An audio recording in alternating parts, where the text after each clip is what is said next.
Conquer Local. Come on, George, I'm happy to be here. I help leaders go from anxiety to authority under pressure. And then let's go and get it. It's an ecosystem. The hardest part here is going to be getting me to shut up on this one. Conquer Local with Vendasta, hosted by George Lee. This is the Conquer Local podcast, a show about billion-dollar sales leaders, marketers leading local economic growth, and entrepreneurs that have created their dream organizations. They want to share their secrets, giving you the distilled version of their extraordinary feats. Our hope is, with the tangible takeaways from each episode, you can rewire, rework, and reimagine your business. I'm George Leith, and on this episode, we welcome my good friend, Juan Fernandez. Juan is an early-stage investor in software startups, and also the co-founder and CEO of the Managed Service Providers Growth Coalition. But he refers to himself as the Chief Encouragement Officer, where he invests his time in improving processes, procedures, and empowering individuals to be successful while delivering business outcomes via technology. He's done this his entire career. And he's also the creator and author of the MSP Handbook, which empowers small businesses and personnel to implement the strategies needed to build greater businesses and careers. He's the winner of the Managed Service Provider Shark Tank for the Best Security and Services presentation, and he sits on the CompTIA Channel Development Advisory Council as co-chair. He's on the Forbes Magazine Technology Council and CompTIA Infrastructure Certification Advisory Committee. Juan has also worked with many other channel companies to develop the future of technology and everything as a service models. Juan Fernandez, coming up next on the Conquer Local podcast.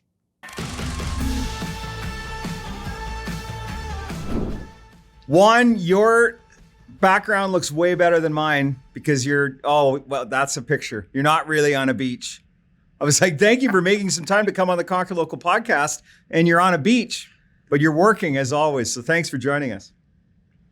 Hey, it's a wonderful pleasure to be here. And you know, the funny story about that picture is I'm supposed to be on a beach, but the pandemic dashed my whole beach dreams. And so my wife built this room, which you can't see, is full of nothing but beach photos to make me feel like I am on a beach. So there's the funny story of the day. Well, that's great.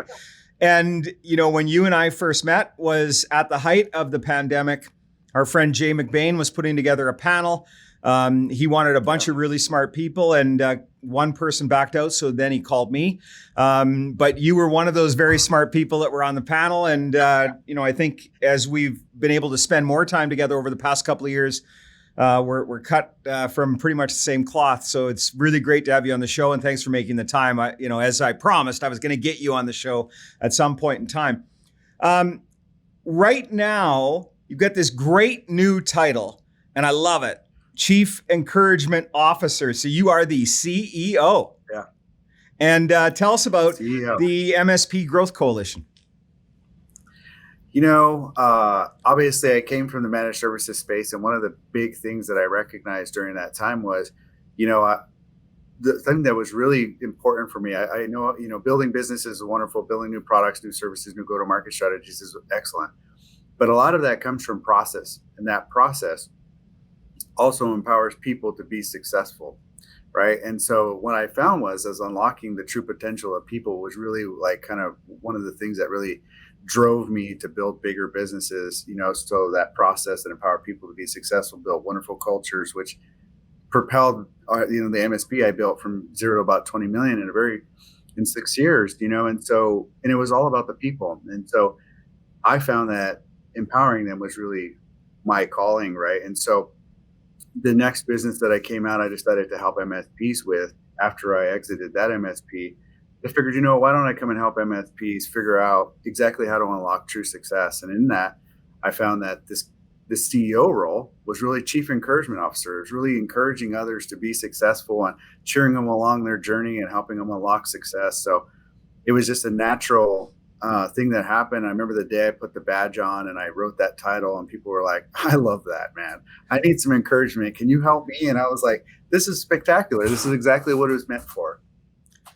Over the years, I've had the privilege of working with some amazing CEOs, chief executive officers, and I think you nailed it. the reason they were great was because they were chief encouragement officers. They recognized they needed to build great teams. And then they need to be there to help empower those teams to accomplish the goals and to keep them on the rails of what good looks like. So managed service provider is the acronym MSP. And I'm trying to kill acronyms. Elon Musk and myself are trying to kill acronyms. I don't know them. I just like saying Elon Musk because it makes me sound smarter. But managed service providers, for folks listening, you probably have dealt with a managed service provider over the years. Would you be able to help our audience that don't understand what a managed service provider is, explain that business? And so for those that are here that are, have a business in this new modern world, that you need technology. And when you require technology, you have to lean on the expertise of those types of people.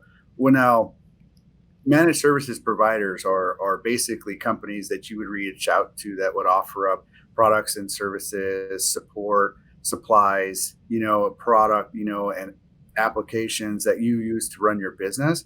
And then they would come in and manage that for you. So instead of hiring, let's say your nephew or somebody that it's most likely you're going to hire a business, and a business that provides you that service is called a managed services provider.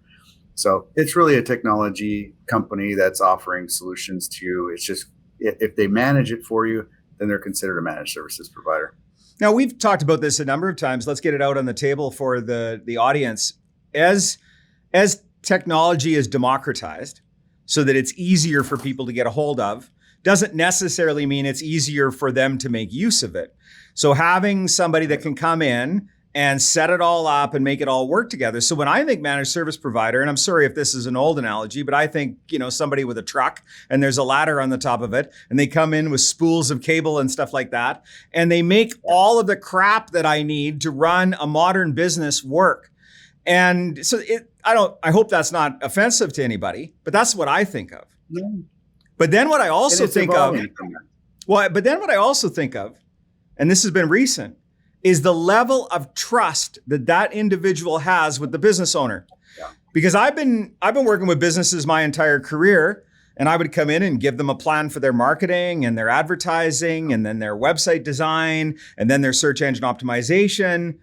And I'd always have to ask them for the passwords in order to get in and get into the back end of the website. But I think a lot of the managed service providers, they actually have the password to the network or to the system because they built the thing. So this is my long-winded way of saying, as technology comes together and you've got people that are providing MarTech solutions or they're providing IT solutions, there might just be one trusted advisor. And I think that you're playing on the team that has the most trust. Do you agree with that?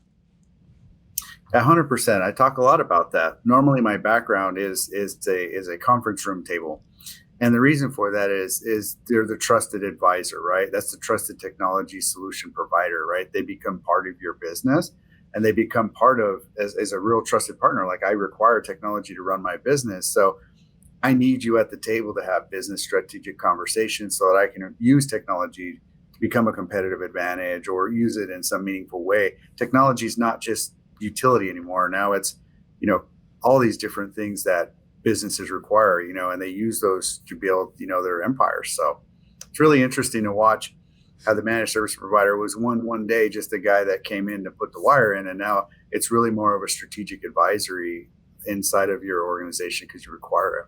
The other night we had a pitch party here. We do an event every 6 weeks for the local community, and sometimes it's research and development. It's the software developers, and sometimes it's marketing, and then other times it's sales. And we had this pitch party, and there was a gentleman that stood up, and his pitch in 60 seconds was he was a technology provider and he could make all the stuff in our homes work together. And there wasn't anybody in the crowd that didn't want to buy what he was selling, because all of us have this problem of making it all work together. So if we have that problem in our homes, imagine what it's like in a business. So when you sit down at that boardroom table and you're advising a managed service provider, what are some of the biggest problems that you're helping them solve? It's interesting. So as you mentioned early on, right, technology people are very technical. And the conversation that has to happen with the customer at the boardroom is very business centric, right? So oftentimes there's a chasm there. And that's what I really help MSPs do and managed services providers do, is have business conversations. How to talk to people in an outcome-based methodology or a business-based, opportunity, because we can get really technical and start talking about firewalls and switches and routers and all of the tech, because that's the world we live in, but not, this is how, here's security and compliance and regulation, and here's how it impacts your business and the bottom line. So that's kind of what I do at the Growth Coalition, is really help them understand the business conversations to have with businesses so that they can understand what's really truly important for them. There's an interesting story from your background that I'd hope we can get you to share, because the one thing that we talk about on this show over the last 5 seasons is that if we're going to be that trusted advisor and we're going to continue to grow in our careers, we have to adopt, a percentage of our day has to go towards learning. And I know that you are a big advocate of learning, but there's this great story about how you took a test once and it didn't quite go so well, and now you're the person that actually writes the test. Could you tell us that story? Yeah, I think anybody that starts off on any journey in life starts off somewhere. And my journey is no different. I just share it more in hopes that I can encourage others to also, find hope in the fact that there's,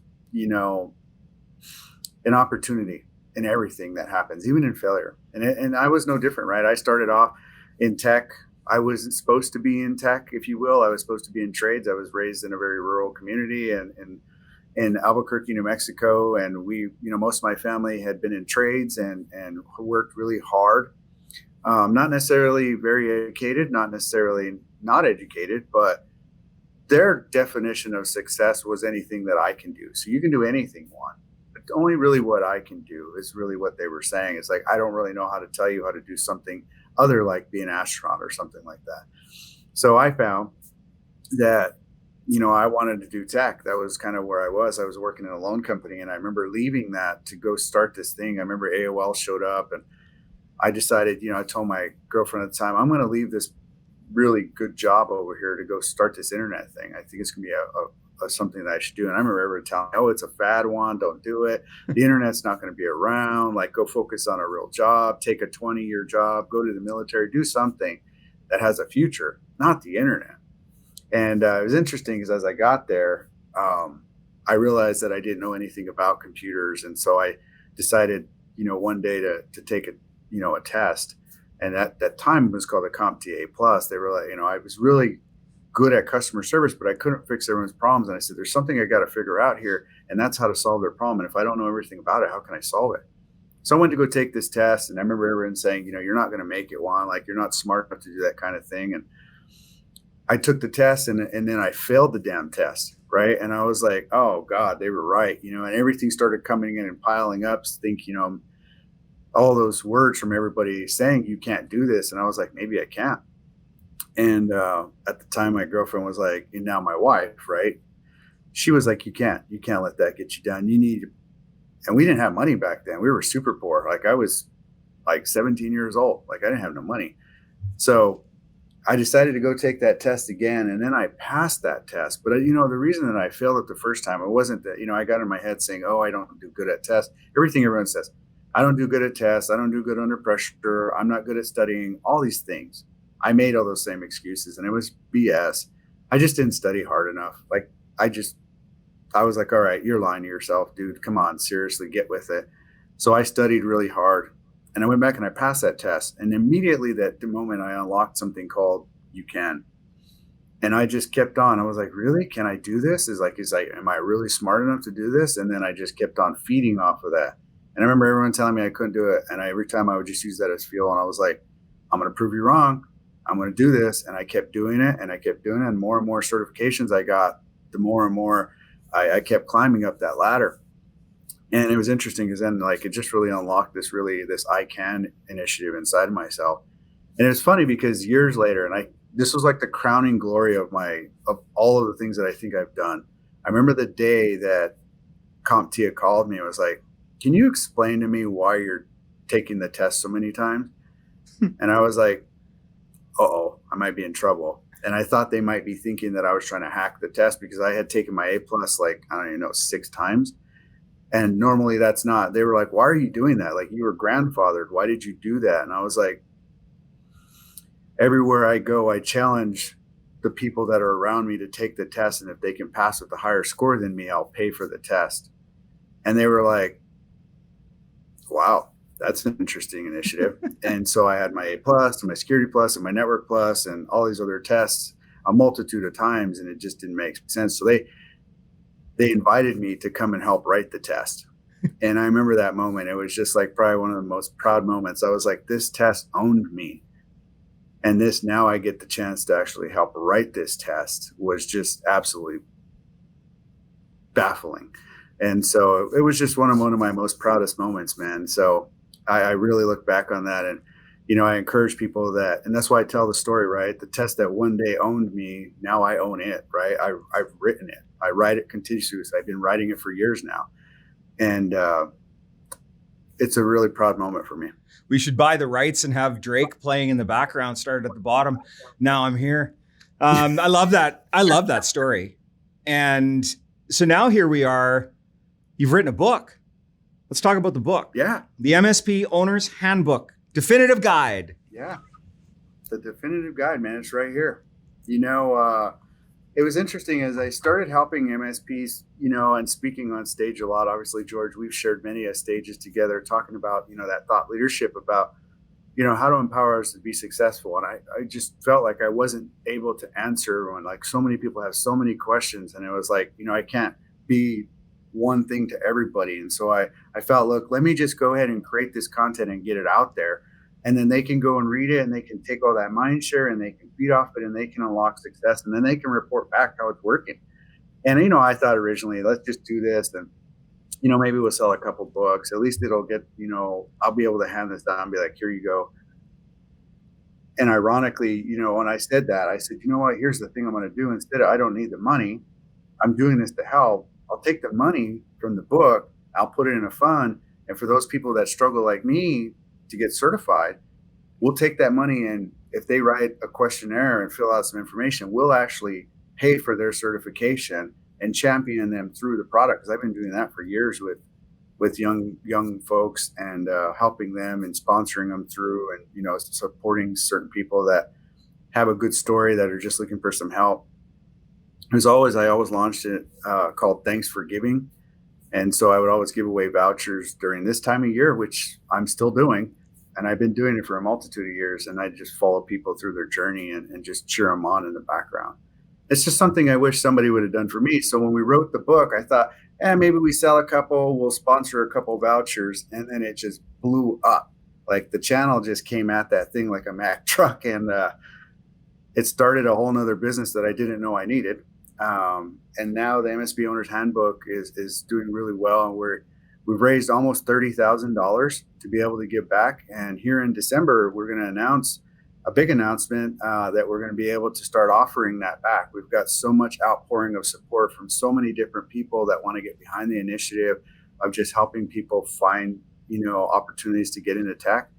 And we're able to sponsor those now. And I'm really, really excited about what this has done. It's helped so many people. You can find it on Amazon. This version is actually the QBR edition. There's 5 other books that are coming behind it. We're almost done with book number 2. So we'll be working on that over the break here in December. But it's been really awesome to see how many people have been helped by that. And it was really all the strategies that I take, profess, and preach on how to really, you know, move a customer from stagnation to digital transformation and the whole process of doing that. So it's something I felt like everyone needed. I didn't want to start at the beginning on how to start a business. You've already got one. So it was more along the lines of, okay, here's the part I need, is the strategy on how to grow my business. And let's start with the strategy, lay some foundations on it. And that's where the QBR edition, which is quarterly business review, came from. So, you know, a lot of those lessons from when you grew a managed service provider from $0 to $20 million in a 6-year time period, which is an amazing growth trajectory. 2 things that I know that you're really passionate about. And, you know, some people might argue that the first saying, customer success, is a buzzword. I think it was invented about 4 or 5 or 6 years ago, where it's not customer service anymore, it's customer success, because that's the outcome that you're trying to drive for the customer. But you also have this idea of employee success. And you probably have heard me say a few times over the while, the way I look at it, our teams, the team of employees, that's our most precious resource, because without that team, you can't serve the second most precious resource, which is the customer. Some people will say the customer is the most important resource. Okay, I get it. It's very, very important. But if you're a big company, you got to have a team, and they have to find success as well. So how do you tie customer success and employee success together? You know, it's interesting because I actually was having a long conversation about this last night, and somebody asked me a similar question, and I said that during the pandemic, I can look at I can talk to MSPs now, and I say, what was your employee retention during the pandemic? And they'll tell me, a percentage of a number, or maybe they'll tell me, some deliverable number. And then I'm like, okay, what was your customer churn during the similar time period? And they'll tell me a number. And usually those numbers are very indicative, right? Mm-hmm. So when I look at two things, I say, if you even have a number during that time and you can't explain it, that tells me a couple things. That tells me if I have employees that are leaving, that I probably didn't have an employee success mechanic on the back end. I didn't focus on that. Like, I don't have an employee success journey. And a lot of employees voted with their resignation, right? Mm-hmm. Their employment. They said, you know what? I don't see myself being successful here at this organization. So I'm going to go find somewhere where I do. And so I often look at those and I'm like, okay, well, how many employees did you lose? And they're like, this many. And I'm like, why? They're like, I don't know. I'm like, because you don't have an employee success program. It's because your employees didn't see you being successful. And if I don't see myself being successful in your organization, what does that do? That taints my desire to want to come into work, which ultimately bleeds into how I'm going to respond to a customer, right? Mm-hmm. So if I don't have that, how can I expect to have a customer success journey? Like, you talk about customer satisfaction, like that's one measurable, but that's not a program, right? That's not telling me that I have an actual thought out customer success machine that actually delivers something. Because if you did, you'd have an employee success one, because that's where it starts. So if I got a lot of customers that are going away and I got all employees going away, that tells me all I need to know. I'm like, you have no process for success at all, right? So it's really interesting. And then they're like, well, how do I get one? And I'm like, you have to start at the beginning. Like, you have to go through that journey. Like, when you onboard an employee, do you have an employee onboarding that's even documented? Like, most people don't, right? It's like, mm-hmm. And I know many of us, because my daughter's going through it as she's a new hire right now. She's like, I'm like, so how's the employee onboarding going? Because usually when I can ask that question of an employee or an employer and just get different answers. And she's like, oh my God, it's so 1980s. And I'm like, okay, so this is a lot of what we hold on to, right? It's like, it's good enough, right? And that's really danger ground for a modern workforce. The reason that the marketplaces are what they are and all these new technology aspects are is because we have a new type of employee, we have a new type of customer, and we have to be cognizant of that. So what used to work has changed drastically over the pandemic. I don't need to tell you that, George. We constantly talk about change in the markets, right? But connecting those two together, they're not separate. Like, that's the thing I think we make the mistake of assuming, is that, well, I'm going to focus on this customer success opportunity. It's like, well, how am I going to deliver that? I can't deliver that autonomously. I need people, even still today, even in technology land, we're not there yet. So that's some of the focus I would say that most people need to connect the dots on. You just got me thinking about a shot that I took once, and I think it was a calculated risk, but it needed to be said. And we've known each other for a while. I'm probably straightforward to a fault sometimes. But the CEO of an organization we were working with, and we sat down after I spent a week with the organization, and I'd always thought that the CEO was next level. And one of the things I was impressed with was he was like, here's somebody who has not worked with us before, just spent a week with our teams. I'm going to ask them what they think. My one piece of advice, I said, if I was sitting in your chair, I'd be looking for a new head of HR. And I had only spent one coffee talking to that individual, and it was not about the individual. It was more about the issue. And the issue was they were still hiring for the company that they were and not the company that they wanted to be. And, that is it's an interesting thing that you talk about there. If we want to have a customer obsessed organization, are we hiring people that have that skill set of being customer obsessed? And then how do we onboard them, and how do we train them, and how do we give them success metrics? It's all tied together. And so I love the way that you articulate that message, because a lot of times when we go into organizations, whether it be managed service providers or it doesn't matter, insert company here, they do not have a customer success motion. They are not measuring NPS, Net Promoter Score, to see if people like them or not. Right. And then they're definitely not even measuring that for their internal teams. And I think that the internal teams, those are customers too. They're just internal customers, and they have to be as bought in because they're the ones on the front lines talking to your clients. So I love the way that you articulate that. The book, we're going to put all of the links in there. Here's one of the things I've always been impressed with Juan since the day that I met him. He gives so much back. And as a result of that, you've been enormously successful in your work with numerous managed service providers. But we also have one more thing that we have to talk about, and that is your other gig where you are really embedded into cybersecurity. So can we talk a little bit about that? Yeah. My other gig is the global channel chief for Hackware. It is a cybersecurity education and awareness company. Again, back to my roots of education, right? I think that the true role that a managed services provider or a technology solution provider, or anybody that's in tech, I came from that, right? When I first started at a company called AOL, my job was to help people understand what there was on the internet to actually be able to deliver, some sort of attraction, right? And so in that, it was like, hey, well, you go to these places or do these things and have this fun, and like, here's the things that are specific to you. And I think that we lost that along the way. I don't think, all of us, we got on the internet super fast. And I always do this, and I love to raise this question in a large audience and say, how many of us here know how to get on the internet appropriately? Raise your hand if you know how to get on the internet. Like, if you know how to do this, like, you're like, oh, Juan, I know how to get on the internet. It's like, no, none of us. There's no manual for that. Like, it just happened, right? And that's even more concerning when we think about our children. And so one of my big passions is education. I think we should be educating the world about cybersecurity. We should be educating everyone about the opportunities so that we can protect ourselves and our families from it. And that's one of the big initiatives with Hackware. And I'm really excited because that's a wonderful, spectacular team. Jump over to hackware.com, look at all the wonderful resources. Even if you're just a business owner or you're a person just in life and liberty and the pursuit of happiness, it's important for us to understand our social responsibility, what that means to ourselves, to our businesses, to our families, to our loved ones. We all have a responsibility.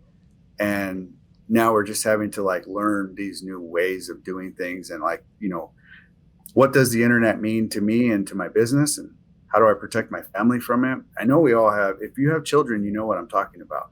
Like, all of us are probably somewhat a little apprehensive knowing what they have access to and the things that they're doing. And are we giving them the right education? And that's where I think, for me, I take it super responsibly to say, look, I'm going to help the technology solution provider and anybody that wants to listen and learn about cybersecurity education. And that's really what Hackware's mission is. And I'm really proud to be there and help them grow that.